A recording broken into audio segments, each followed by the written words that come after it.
Hello दोस्तों, कैसे हो आप सभी। स्वागत है आपका हमारे YouTube channel study with Pawan sir में। आज मैं इस वीडियो में आपको पढ़ाऊंगा द विस्टस बुक का सेकंड चैप्टर ए टाइगर किंग। और ए टाइगर किंग की इस वीडियो में हम समरी को डिस्कस करेंगे। यह chapter very most interesting chapter है आप लोगों का। यदि आप इस वीडियो की पूरी समरी को आप सुनते हो तो आपको ये चैप्टर बहुत इजीली समझ में आएगा। तो लेट्स स्टार्ट नाउ। तो आइए शुरू करते हैं। ये जो चैप्टर ये टाइगर किंग कल की द्वारा लिखा गया है और बहुत ही इंटरेस्टिंग चैप्टर है। तो देखते हैं क्या होता है चैप्टर के अंदर। The Maharaja of the Pratibimpuram is the hero of this story, यानी कि जो यहाँ पे महाराजा प्रतिबिंपुरम के वह इस कहानी के हीरो या नायक है। He is identified as sir Jalani Jangjang Bahadur, और उस सर जलानी जंगजंग बहादुर के नाम से भी जाना जाता था। यानी कि उसके बहुत सारे नाम है स्टोरी के अंदर, क्योंकि वह महाराजा और महाराजाओं के बहुत पहले से बहुत क्या होते थे, नाम होते थे। तो उसका पहला नाम जिलानी जंगजंग बहादुर, फिर दूसरा नाम विश्वा भुवन सम्राट, तीसरा नाम महाराजा अधिराज MADAC TC, और बहुत सारे नाम है इस स्टोरी के अंदर। मैंने उनमें से कुछ ही नाम इसमें लिए, पेपर में पूछे भी जाता है कि जो टाइगर किंग है उसके कौन कौन से नाम है, ठीक है।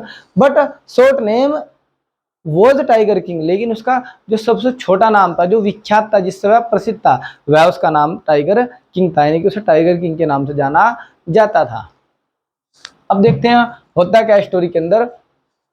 अब हम स्टोरी को प्राचीन यानी कि पीछे लेके जाते हैं। जब की बात है, जब जो ये टाइगर किंग है, जब ये 10 साल का था। इसका नाम टाइगर किंग पड़ा क्यों, कारण क्या टाइगर किंग पड़ने का? क्योंकि उसके पहले से नाम थे बहुत सारे, लेकिन अंत में हमने जाना आगे से टाइगर किंग के नाम से जाना जाता है। टाइगर किंग नाम क्यों पड़ा, कारण क्या रहा? जब ये 10 दिन का बालक था तो क्या होता, जो एस्ट्रोलॉजर होते हैं प्रिडिक्शन करते हैं, भविष्यवाणी करते हैं कि जो यह बच्चा ये क्या होगा, बड़ा होने के बाद एक महान योद्धा बनेगा और नायकों का नायक और हीरोज का हीरोज बनेगा, ठीक है। यानी कि ये लगभग इजिली सभी पे क्या कर लगा, विजय प्राप्त कर लगा और बहुत महान योद्धा बनेगा। लेकिन क्या होगा, इसकी मृत्यु एक दिन क्या हो जाएगी, इसकी एक दिन क्या होगी, मृत्यु हो जाएगी, ये एस्ट्रोलॉजर बोलते हैं। अब क्या होता है, जैसे ही उसी मोमेंट उसी क्षण क्या होता है, 10 दिन का बालक open his lips and spoke, यानी कि क्या करता है, ये उस दिन का उसी दिन छोटा सा बालक अपने क्या करता, मुंह को यानी कि लिप्स को ओपन करता और क्वेश्चनिंग करता और बोलता कि ऑल दोज हु आर ब्रन, यानी कि जिसने भी इस धरती पर क्या करा, जन्म लिया है, ठीक है, वो एक दिन क्या हो जाता है, मारा जाता है। यानी कि प्रत्येक आदमी जिसने इस धरती पर क्या कर लिया, जन्म ले लिया है, उसकी मृत्यु तो निश्चित होनी है। और इसमें तो भविष्यवाणी करने वाली कोई भी बात नहीं है। इसमें कौन सी भविष्यवाणी बात है, ऐसी भविष्यवाणी की हमें कोई भी जरूरत नहीं है। ये वो छोटा सा बालक बोलता है। फिर वो आगे कहता है कि यदि आपको भविष्यवाणी करनी है, इसमें मैं आपको समझदार समझूंगा। क्या आपने समझदारी की बात की? यदि आप रीजन बताओ कि किस कारण से मेरी मृत्यु होगी और मेरी मृत्यु क्यों होगी, तो मैं आपको समझदार मान लूंगा। तो क्या होता, जो एस्ट्रोलॉजर होता तभी उत्तर देता कि जो तुम्हारी मृत्यु ना टाइगर के द्वारा होगी। अब देखो स्टोरी को पढ़ते हैं। वैन मैंने जब the prince white and as old, जब छोटा राजकुमार 10 दिन का था, द एस्ट्रोलॉजर ज्योतिष प्रिडिक्टेड, भविष्यवाणी करता है that the child would be a great warrior, यानी कि जो है बच्चा बहुत महान योद्धा बनेगा। हीरोज एंड द चैंपियन, यानी कि हीरोज का हीरोज और चैंपियनों का चैंपियन रहेगा और एक बहुत महान योद्धा बनेगा बड़ा होने के बाद। ये भविष्यवाणी कर देता। बट लेकिन one day he would be die, लेकिन एक दिन इसकी क्या हो जाएगी, मृत्यु हो जाएगी। उसके बाद ध्यान मैंने तभी द क्राउन प्रिंस सैड, लेकिन जब भी उसी समय छोटा सा बालक सैड मैंने कहता है all those who are born will one day, यानी कि जिसने इस धरती पर जन्म लिया उसकी मृत्यु निश्चित। हैव टू डाई, यानी कि जिसने भी इस धरती पर जन्म ले लिया उसकी मृत्यु एक दिन क्या होनी है, निश्चित। इसमें तो कोई बड़ी बात है ही नहीं। वो कहता है it will be sensible if you could tell us the manner of that, वो कहता है कि मैं आपको समझदार समझू, मैं आपको मैं अच्छा ज्योतिष मानूंगा यदि आप कारण बताओ कि मेरी मृत्यु किस कारण से होगी। The prince was born in the hour of the bull, ठीक है। यानी कि जो ज्योतिष होते हैं तुरंत उत्तर देते हैं, बोलते हैं कि जो तुम्हारा जन्म है ना वो बुल राशि यानी कि जो वृष राशि होती है उसमें हुआ, ठीक है। और जो बुल होता है, the bull and the tigers are enemies, और जो टाइगर होता है और बुल होते हैं आपस में क्या होते हैं, दुश्मन होते हैं एक दूसरे के। और तुम्हारा वृष राशि में जन्म हुआ बुल राशि में, और तुम्हारी क्या होगी, टाइगर से मृत्यु होगी। वो कहते हैं डेट कम फ्रॉम्स टाइगर, यानी कि जो तुम्हारी मृत्यु टाइगर से होगी, यानी कि उसके कारण बता देता। अब क्या होता है, जब वो बालक 10 दिन का बालक, छोटा सा बालक ये सुनता है कि मेरी मृत्यु टाइगर से होगी, वो डरता नहीं। जैसे कोई व्यक्ति और हम कहने लगे भाई तुम्हें टाइगर मार देगा तो क्या होगा, घबरा जाएगा, डर जाएगा। लेकिन छोटा सा बालक तभी क्या करता, अपने लिप्स अगेन ओपन करता है, यानी कि दोबारा क्या करता, अपने लिप्स को ओपन करता और कहता बी वेयर्स टाइगर्स, तभी वो बोलता, यानी कि वो कहता कि टाइगर अब सावधान हो जाओ, अब तुम्हारा मरने का समय आ गया है। यानी कि वो उल्टा किसे सावधान करने के लिए कहता, टाइगर को, अपने आप सावधान नहीं हो रहा ना अपने आप डर रहा, कहता कि टाइगर क्या हो जाओ, सावधान हो जाओ, अब तुम्हारा मरने का समय आ लिया। अब देखो इतनी छोटी सी समय में इतनी इतनी क्या हो रही घटना हो रही। पेपर में पूछा जाता है कि जब बच्चा 10 दिन का था तो क्या मेरिकल हुआ था, यदि मेरिकल पूछे जाए आप लोगों से तो ये मेरिकल हुआ था, जादू। अब देखो the crown prince at the age of 20, जब वह राजकुमार 20 साल का होगा, यानी कि जैसे उसकी उम्र 20 साल की 20 ईयर्स का होता, तो the Maharaja started out on the tiger Hunt in the self defence, यानी कि महाराजा को सभी बातें याद थी जो पुराने समय में एस्ट्रोलॉजर ने क्या रखी थी, करी थी। क्योंकि वहां की जो जनता थी, जैसे ही महाराजा गद्दी बैठा तो वहां की जनता इसी चीज के बारे में क्या करनी शुरू कर देती है, बात करनी शुरू कर देती है कि जो महाराजा इसकी मृत्यु टाइगर किंग से होगी, ऐसे एस्ट्रोलॉजर ने भविष्यवाणी करी है। तो ये छोटी छोटी बातें महाराजा के कानों तक आती है। जैसे ही महाराजा के कानों में पड़ती है तो महाराजा क्या करता, हंट करने के लिए टाइगर को निकल पड़ता सेल्फ डिफेंस में। वो बोलता है कि सेल्फ डिफेंस में यदि किसी को मारता हो ना तो इसमें मेरे ऊपर कोई आरोप नहीं आएगा। वह कहता है कि सेल्फ डिफेंस में यदि मैं कऊ को मारूँ, कुछ व्यक्ति ऐसे जो कऊ को मार देते हैं, कुछ डॉग्स को मार देते हैं और कुछ इंसानों को मार देते हैं, उन पर कोई भी धारा नहीं लगती। तो इसी प्रकार से मैं अपने सेल्फ डिफेंस, अपने बचाव के लिए टाइगर को क्या कर सकता हूँ, मार सकता हूँ। अब देखो वैन मैंने जब ही मैंने वह किल्ड हिज फर्स्ट टाइगर, जैसे ही वो अपना पहला टाइगर क्या करता, मारता, तो ही मैंने वह सेंट मैंने भेजता for the state astrologer and shown him the dead tiger. वो क्या करता, जैसे ही उसने पहला टाइगर मारा तो उस चीफ एस्ट्रोलॉजर को क्या करता, दिखाता, वो कहता कि ले देख मैंने क्या कर दिया, टाइगर को मार दिया। और तुमने कहा था कि तुम्हारी मृत्यु तो किसके द्वारा होगी, टाइगर के द्वारा होगी, और इसमें तो मैंने टाइगर को ही मार दिया। अब बताओ तुम क्या कहना चाह रहे हो, अब तुम्हारी क्या डिमांड है, क्या मांग है तुम्हारी, क्योंकि उसने टाइगर को मार दिया था और यही तय हुआ था कि टाइगर के द्वारा तुम्हारी क्या होगी, मृत्यु होगी। लेकिन राजा ने क्या कर दिया, टाइगर मार दिया। अब देखो यहां तक हो गया। अब एस्ट्रोलॉजर भी बोलता हो, कहता है द एस्ट्रोलॉजर सेड दैट, उसी समय जो एस्ट्रोलॉजर होता है चीफ एस्ट्रोलॉजर, वो बोलता है कि he could killed 99 tiger in the same manner. वो कहता है कि तुम इसी प्रकार से 100 टाइगर को क्या कर दोगे, मार दोगे, यानी कि उनकी हत्या कर दोगे, उन्हें समाप्त कर दोगे। But he must be very careful with the hundred tiger, लेकिन जब तुम 100वें शेर को क्या कर रहे होगे, मार रहे होगे, तो आपको उस समय क्या रहना पड़ेगा, बी केयरफुल रहना पड़ेगा, ध्यानपूर्वक उसको आपको क्या करना पड़ेगा, मारना पड़ेगा। लेकिन यदि तुमने 100 शेर नहीं मारे, यदि तुमने 100 शेर नहीं मारे तो तुम्हारी क्या हो जाएगी, मृत्यु हो जाएगी। अब देखो इतनी बात क्या करता है, ज्योतिष बोल देता है। फिर क्या होता है, जो महाराजा होता है वो कहता है इफ मैंने यदि I killed 100 tiger what do you से, वो कहता है यदि मैं 100 शेर मार दूं, 100 जब मैं एक शेर मार सकूं तो मैं 100 शेर भी मार सकता हूं। तो वो कहता है यदि मैं 100 शेर भी क्या कर दूं, मार दूं, तो तब तुम क्या करोगे, तब तुम्हारी भविष्यवाणी कहां जाएगी। अब देखो तभी एस्ट्रोलॉजर रिप्लाइड, एस्ट्रोलॉजर उत्तर देता है दैट मैंने कि he would cut off his tuft. वो कहता है कि मैं अपना क्या करूंगा, जो टुप्ट होता है, चोटा होता है, उसे क्या कर लूंगा, कटवा लूंगा। एस्ट्रोलॉजर को गुस्सा जाता है, वो कहता है कि मेरी भविष्यवाणी गलत बिल्कुल भी नहीं हो सकती, यदि मेरी भविष्यवाणी गलत होगी तो मैं शरत लगाता हूं, मैं बैट लगाता हूं, आई टुप्ट। वो कहता है कि I would cut off his टुप्ट क्रॉप्स हिज एयर। वो कहता कि मैं अपना जो चोटा है, जो सम्मान का प्रतीक है, क्योंकि जितने भी भविष्यवाणी करते हैं, जो पंडित होते हैं, इनका जो सम्मान का प्रतीक होता है वो क्या होता है, छोटा होता है। वो कहता है कि मैं अपना छोटे को क्या कर लूंगा, कटवा लूंगा, जितने भी सर पर बाल है ना क्या कर लूंगा, मुंडवा लूंगा, सारे बाल कटवा लूंगा, सर का चोटा कटवा लूंगा, टकला हो जाऊंगा, ठीक है ना। तो ही मैंने वह would to tear up all his books of astrology and set fire to them. और आगे कहता है कि जितनी भी एस्ट्रोलॉजी किताब, जितनी भी आज तक मैंने भविष्यवाणी करने वाली किताबें पढ़ी है, टेयर अप उन्हें फाड़ दूंगा, and set the fire to them, और उनमें मैं क्या लगा दूंगा, आग लगा दूंगा, यदि मेरी भविष्यवाणी क्या होगी, गलत होगी। क्योंकि उस समय के जो ज्योतिष थे वो बहुत ज्ञानी थे, बहुत अच्छे अच्छे, यानी कि बहुत ज्यादा ज्ञानी थे। उनकी भविष्यवाणी क्या होती, सही जा होती, तो सर इस प्रकार से अपनी भविष्यवाणी पर क्या था, विश्वास था। वो कहता है कि मेरी भविष्यवाणी गलत होगी तो मैं अपने सारे शरीर के बाल मुंडवा कर टकला हो जाऊंगा, और जितनी भी एस्ट्रोलॉजी किताब है इन्हें सबको क्या कर दूंगा, फाड़ दूंगा, जो मैंने आज तक पढ़ी है, और इनमें क्या लगा दूंगा, आग लगा दूंगा। ये बात ज्योतिष बोलता है। और वो कहता है बिकम ए इंश्योरेंस एजेंट, और वो कहता है कि मैं इसके बाद एक इंश्योरेंस एजेंट बन जाऊंगा यदि मेरी जो भविष्यवाणी क्या होगी, गलत होगी। तो क्या होता है, टाइगर किंग इस बात को एक्सेप्ट करता है, वो कहता है कि चलो ठीक है, आपकी भविष्यवाणी सही हो ना हो, लेकिन मुझे तो 100 टाइगर क्या करने हैं, मारने ही मारने हैं। आगे देखो क्या होता है। अब क्या होता है, जैसे ही भाई चल रहा था, समय बीतता जा रहा था, ही माने वह किल्ड माने मार देता है 70 टाइगर्स इन द 10 years।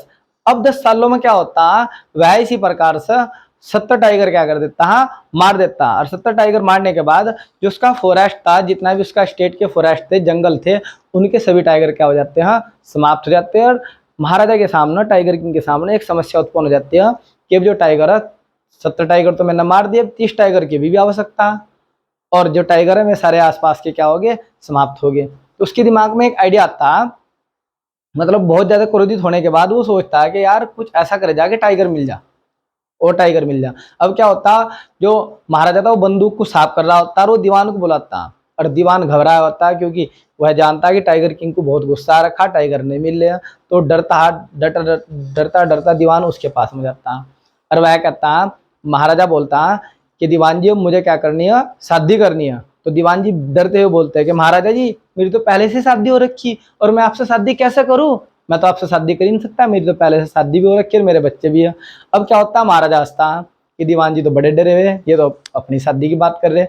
फिर वो कहता है कि दीवान जी मुझे आपसे शादी नहीं करनी।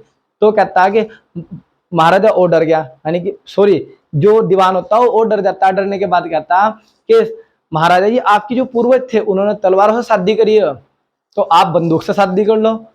फिर क्या होता है, जो टाइगर किंग होता है बड़ा मुस्कुराता है, और मुस्कुराने के बाद कहता है कि मंत्री जी ना तो मुझे आपसे शादी करनी है, और ना ही मुझे बंदूकों से शादी करनी है, मुझे एक सुंदर सी कन्या से शादी करनी है, और मेरे लिए एक कन्या क्या करो, ढूंढो।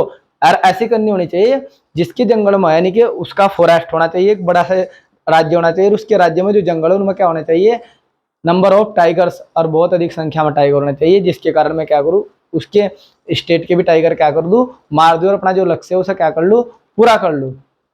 अब क्या होता है, दीवान जी थोड़े खुश होते हैं, उनका डर कम होता है, दीवान जी ऐसी लड़की उसके लिए क्या कर लेते हैं, ढूंढ लेते हैं। अब देखो आगे क्या होता है। दान मैंने तब ही मैंने वह मैरिड, मैरिड मतलब शादी करता the daughter of a king who had a number of tiger in his states forest. वह ऐसी लड़की से शादी करता है जिनके जो स्टेट हो, जिनके राज्य में जो जंगल है उनमें अधिक संख्या में क्या थे, टाइगर थे, ऐसी लड़की से शादी कर लेता है। फिर क्या होता है, ही मैंने वह किल्ड मैंने मारता है 5 और 6 टाइगर। वो क्या करता है, 5 से 6 टाइगर मारता है, इच मैंने प्रत्येक बार, each time he visited his father in law. जैसे ही वह अपने ससुराल जाता, तो अपनी ससुराल एक बार घूमते समय वो क्या कर देता, 5 से 6 टाइगर क्या कर देता है, मार देता। और इसी प्रकार in this manner he killed 99 tiger. इस प्रकार जो टाइगर किंग होता है वो 99 टाइगरों को मार देता। अब क्या होता है, समस्या रहेगी एक, क्योंकि 99 टाइगर तो पूरे हो गए, एक टाइगर की जरूरत है। अब क्या, जो उसका ससुराल था उसके जंगल के भी सारे शेर खत्म, और उसके तो पहले हो चुके थे। अब समस्या उत्पन्न होगी कि जो 100 शेर है वो कहाँ से लेकर आ जाए। उस समय बीतता जा रहा था, जो महाराजा था उसने ऑर्डर दे देते कि जब तक मैं जंगल से नहीं जाने का, यानी कि जंगल छोड़ने को मैं बिल्कुल भी तैयार नहीं हुई जब तक मैं 100 शेर ना मार दूं। तो समस्या बड़ी गंभीर हो चुकी थी। अब क्या, दिन प्रतिदिन समय बीतता जा रहा था, और राजा बहुत ज्यादा क्या था, परेशान था। और राजा परेशान होने के बाद उसने क्या करा, भाई मंत्री को बुला, उसने कहा दीवान जी आओ, और आपको जल्द से जल्द मेरे लिए क्या करना है, एक शेर का क्या करना, मतलब जो टाइगर है उसका प्रबंध करना है। अब बोलता है तुमने मेरे लिए जल्द से जल्द टाइगर का प्रबंध नहीं करा, तो जो मेरी जनता इसके ऊपर मैं टैक्स को डबल कर दूंगा, यानी कि जो टैक्स है उसे क्या कर दिया जाएगा, डबल कर दिया जाएगा। तो मंत्री बोलता है कि ये तो अन्याय है, और आप टैक्स डबल कर दोगे तो जनता हमारे से क्या हो जाएगी, रूठ जाएगी, क्योंकि कई साल हो गए हमने जनता की और वैसे ही ध्यान नहीं दिया, हम टाइगर ही मारने के लिए निकले हुए हैं। वो कहता है ये अनुचित है। फिर कहता है कि जितने भी मेरे मंत्री, जितने बड़े बड़े पदाधिकारी है, मैं सबको नौकरी पर से निकाल दूंगा, और यदि मेरे लिए एक टाइगर का अंजाम जल्द से जल्द नहीं हुआ। अब जितने भी बड़े बड़े पदाधिकारी थे मैं डर गए, वे भयभीत हो गए, उन्होंने सोचा यदि टाइगर का अंजाम नहीं हुआ तो हमारा जो राजा वो नौकरी से क्या कर देगा, निकाल देगा। तो इसलिए क्या होता है, जो दीवान होता है वो एक पब्लिक पार्क में से, मद्रास के पब्लिक पार्क में या जू घर में से एक टाइगर का प्रबंध करता है। और उस टाइगर को, जो टाइगर होता है बहुत बुढ़ा होता है, बहुत ज्यादा बुढ़ा, उसे मुश्किल से में बैठा किसी न किसी तरीके से पुश करके एक गाड़ी में लेकर आते हैं। अब देखो नेक्स्ट, दीवान manage to bring a tiger from the people park in the Madras, यानी कि जो दीवान था, जो मंत्री था, वह एक टाइगर का क्या करता, मद्रास के पब्लिक पार्क से एक टाइगर लेकर आता। वैन मैंने जब the maharaja saw the tiger wandering his joy no boarding, जैसे ही महाराजा ने जो सोवा शेर था वो देखा, तो महाराजा खुशी के कारण क्या हो जाते, पागल हो जाते हैं, और उनकी खुशी का कोई भी ठिकाना नहीं रहता। नो बाउंड्स ऑफ जॉय, यानी कि उनकी खुशी का कोई ठिकाना नहीं था। महाराजा बड़े खुशी के कारण पागल हो रहे थे। महाराजा को लग रहा था कि आज मैं सोवा शेर क्या कर दूंगा, मार दूंगा, जो मेरी विक्ट्री है मैं मतलब मैं क्या कर लूंगा, विजय प्राप्त कर लूंगा। अब देखो भाई क्या होता है, the maharaja took carefully aim at the beast, और मैं क्या करते हैं, उस पर निशाना साधते हैं और गोली क्या कर देते हैं, चला देते हैं। और आई किल्ड द 100 टाइगर, महाराजा बड़ा खुश होता है जैसे वो गोली चलाता है। गोली चलाने के बाद महाराजा बहुत खुश होता है, वो कहता है आई किल्ड द 100 टाइगर, मैंने 100 शेर क्या कर दिया, मार दिया, और जो मेरी वो थी संकल्पना, यानी कि जो मैंने वो कर रखी थी, वो मेरी क्या होगी, आज पूरी होगी। ठीक है, मैं जीत चुका हूँ। और महाराजा ऑर्डर देता है, वो कहता है कि जो 100 टाइगर जो मैंने मारा है, इसे क्या करना है, तो पूरे जश्न के साथ में, यानी कि जो गाड़ी है उसके पीछे बांध के लेकर आओ, और पूरे जितना भी मेरा राज्य, ठीक है, इसमें पूरे राज्य में घुमाओ, और सब प्रत्येक जनता को दिखाओ कि जो महाराजा उसने 100 शेर क्या कर दिया, मार दिया, उसने 100 टाइगर्स मार दिए, और इस टाइगर को पूरे क्या करो, मेरे एरिया में घुमाओ, पूरे जल्लोष के साथ, पूरे जश्न के साथ इसे क्या महल में लेकर आओ। अब क्या होता, जो भी उसके शिकारी होते हैं या मंत्री होते हैं, वे क्या करते हैं, सुबह टाइगर के पास जाते हैं, तो वे देखते हैं कि जो टाइगर है वो तो जिंदा है, टाइगर जिंदा है, जैसा आप लोगों ने फिल्म में भी देखा, टाइगर जिंदा। तो जो टाइगर था वो मरा नहीं था, वो क्या हो गया था, जैसे ही राजा ने बुलेट चलाई तो वो साउंड से ही बेहोश हो गया था, और जो गोली थी वो चले गई, मतलब गोली टाइगर का नहीं लगी थी, महाराजा का निशाना चूक गया था, और जो शेर था यानी कि जो टाइगर था वो क्या था, जिसे बाघ बोलते वो जिंदा था। अब क्या हुआ, जो जितने भी हंटर्स थे उन्होंने विचार करा कि यदि हमने टाइगर किंग तो यहाँ से चले गए, और यदि हमने उन्हें बताया कि अब महाराज जी आपका निशाना चूक गया है और जो टाइगर है वो भी जिंदा है, यदि हमने उन्हें बताया तो इस प्रकार से तो हमारी नौकरी खतरे में चल जाएगी, टाइगर किंग हमें ही मार देगा। तो वे क्या करते हैं, निर्णय लेते हैं कि उस टाइगर को खुद ही मारते हैं। क्या करते हैं, उनमें से कोई क्या करता है, उस टाइगर को गोली से मार देते हैं। तो इस प्रकार से जो सुबह शेर था वो टाइगर किंग ने नहीं मारा था, वो किंग ने मारा, जो उसके दीवान से हंटर्स थे उन्होंने सुबह शेर मार दिया था। तो जो राजा का संकल्प था वो पूरा नहीं हुआ था। ये स्टोरी में आपको अच्छी तरीके से क्या हो चुका, मालूम हो चुका, मुझे मालूम हो चुका था, मालूम हो चुका, क्योंकि सुबह शेर किसने मारा, वो उसके हंटर्स ने मारा। महाराजा क्या चुका, महल में जा चुका था। अब देखो स्टोरी को देखते हैं। But the old tigers fainted with the sound of the bullet, यानी कि जो ओल्ड टाइगर था वो बेहोश हो चुका था sound of the bullet. After some time, कुछ देर बाद, he became conscious then one of the hunters killed him, और मैं उनमें से कोई हंटर्स, कोई भी शिकारी से क्या कर देता, मार देता। अब क्या था, वो तो मार दिया टाइगर्स। अब सुबह शेर भी मर गया। अब टाइगर की मृत्यु किसके द्वारा होगी, क्योंकि टाइगर की तो मृत्यु होनी है भाई, और टाइगर के द्वारा होनी। तो क्या होता, अब यहाँ से एक कहानी नया मोड़ लेती है, इंटरेस्टिंग बहुत ज्यादा। अब यहाँ पे क्या होता, जैसे ही महाराजा अपने घर जाता है तो वो देखता अपने बच्चों को और अपनी बीवी को, क्योंकि उसने अपना लक्ष्य क्या कर लिया था, पूरा कर लिया था। 3 साल में उन्होंने ना तो अपने बच्चे के बारे में सोचा, मतलब कई सालों में, और ना अपने बच्चे के बारे में, ना अपनी बीवी के बारे में। अब क्या होता है, जो छोटा उसका एक बच्चा होता है, उस क्राउन प्रिंस, उसका तीसरा बर्थडे आता है, और वो सोचता है कि इस बार अपने बच्चे का बर्थडे बड़ी धूमधाम से मनाऊं, क्योंकि 3 साल हो गया बच्चे का, पहला बर्थडे मैंने बनाया नहीं। तो क्या होता है, उसके लिए वुडन टाइगर, अब यहाँ पे लकड़ी का टाइगर आता है। It was third birthday of the crown Prince, यहाँ पे जो छोटा राजकुमार है, जो टाइगर किंग का बच्चा, वो छोटा, और उसका तीसरा बर्थडे होता। तो तीसरे बर्थडे पर क्या करता, अपने बच्चे के लिए एक लकड़ी का टाइगर लेकर आता। अब देखो, the maharaja bought a wooden tigers, वह एक लकड़ी का टाइगर खरीदता। One day father and sons played with the wooden tiger, एक दिन महाराजा और उसका बच्चा उस टाइगर के साथ में खेल रहे थे। One of the slivers from the back of the tigers pierced the maharaja right hand, और उस टाइगर की, जो लकड़ी का टाइगर था, उसका एक तिनका, एक फांस महाराजा के राइट हैंड में क्या जाती है, चुभ जाती है फांस। उसके बाद क्या होता, महाराजा क्योंकि खेल रहा था, वो खेल में बहुत ज्यादा क्या था, बिजी था, वो उस फांस पर कोई खास ध्यान नहीं देता, उस तिनके पर कोई खास ध्यान नहीं देता। अगले दिन क्या होता, उसके हाथ में पेन होना शुरू होता। 2 से 3 दिन बाद क्या होता, उसके पूरे हाथ में क्या होता, इन्फेक्शन फैल जाता, यानी कि पस बन जाता है, जिसे हमारे यहाँ बोलते हैं कि सेप्टिक हो जाती है, उसकी पूरी आत्मा सेप्टिक हो जाती है। तब क्या होता, 3 सर्जन मद्रास से बुलाए जाते हैं। अब देखो यहाँ पे 3 surgeons come from the Madras, यानी कि 3 सर्जन मद्रास से आते हैं। दे मैंने में परफॉर्म द ऑपरेशन, और में क्या करते हैं, ऑपरेशन करते हैं। और बोलते हैं the Maharaja dead during the operation, यानी कि महाराजा की जो मृत्यु ऑपरेशन करते समय क्या हो जाती है, महाराजा मर जाता। यानी कि जो महाराजा था वो लकड़ी के शेर द्वारा क्या होता, मर जाता। और हम बोलते इन दिस मैनर, इस प्रकार the 100 tigers took the it is final revenge upon the tiger king. इस प्रकार जो लकड़ी का शेर होता, 100वां शेर होता, वह 99वें शेर का भी क्या कर लेता, बदला ले लेता टाइगर किंग को मार कर। तो उन सभी शेरों का वो क्या करता, बदला ले लेता। इस प्रकार से जो स्टोरी है वह क्या हो जाती है, कंप्लीट हो जाती है। तो स्टोरी का जो विषय वस्तु, जो सीम है, यानी कि हम जो स्टोरी है शिक्षा क्या देना चाह रही, स्टोरी जो लेखक है वो यह शिक्षा देना चाहता है कि व्यक्ति को बहुत अच्छी तरीके से पता है कि उसकी मृत्यु होनी है। जबकि वो स्टार्टिंग में बोलता है कि जिस व्यक्ति ने इस धरती पर जन्म लिया वह निश्चित रूप से एक दिन क्या हो जाएगा, मर जाएगा। लेकिन वो फिर भी अपनी हट पूरी करने के लिए, अपनी जिद को पूरी करने के लिए निर्दोष पशुओं की क्या करता, हत्या करता। और जब से इस धरती पर मनुष्य ने जन्म लिया वो तब से ऐसा ही करता आ रहा, क्योंकि जो है पृथ्वी है, जो धरती है, इस पर सबका बराबर का अधिकार है। पशु पक्षी और मनुष्य, ये सब इस पर पृथ्वी पर जीव और इनमें सभी की बराबर की क्या है, भागीदारी है। तो हमें निर्दोष पशुओं को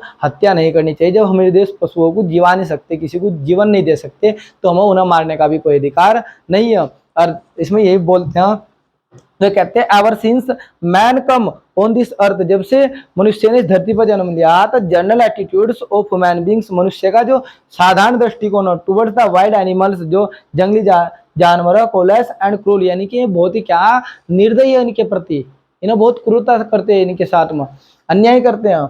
अर्धे मैंने में हंट मैंने मारते हैं वाइल्ड एनिमल्स, और मनुष्य जंगली जानवरों क्या करता, मारता फॉर स्पोर्ट्स। कुछ व्यक्ति शिकार, यानी कि शिकार उनका शौक होता है, स्पोर्ट के लिए, खेल के लिए जंगली जानवरों को मारते हैं। कुछ व्यक्ति फूड्स के लिए, उन्हें खाने के लिए क्या कर देते हैं, जानवरों को मारते हैं। एंड बिजनेस, और कुछ व्यक्ति क्या करते हैं, बिजनेस के लिए निर्दोष पशुओं की हत्या कर रहे हैं, जो पूर्णतः क्या है, गलत है। इस चीज की ओर ही कल्कि ने इंडिकेट किया है कि हमें निर्दोष पशुओं की हत्या नहीं करनी चाहिए। इस प्रकार से स्टोरी आपकी यहाँ पे खत्म हो जाती है। और इससे नेक्स्ट वीडियो में हम इस चैप्टर के शॉर्ट क्वेश्चन डिस्कस करेंगे। यदि आपको हमारा वीडियो अच्छा लगा हो, पसंद आया हो, तो आप हमारे YouTube channel study with Pawan sir को जरूर सब्सक्राइब करें, लाइक करें, कमेंट करें और शेयर करें। Thanks for watching this video.